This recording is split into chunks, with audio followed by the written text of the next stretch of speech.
என்ன பண்றீங்க? ஒரு சம்பு தண்ணி எடுத்துக்கங்க.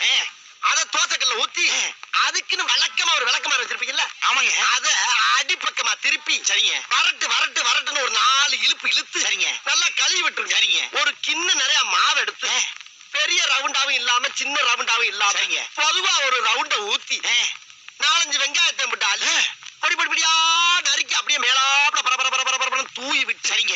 ஒரு நீளமான கேரட் எடுத்து அதையும் பொடி பொடியா நறுக்கி சரிங்க.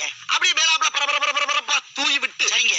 ஒரு 16 கரண்டி நெய் எடுத்து சரிங்க. அதுல 6 கரண்டி நெய்ய உள் சைடு அப்படியே லேசா விளாவி விட்டு சரிங்க. 10 கரண்டி நெய்ய தோசைக்கு வெளி சைடு அப்படியே மேலாப்ல விளாவி விட்டு சரிங்க.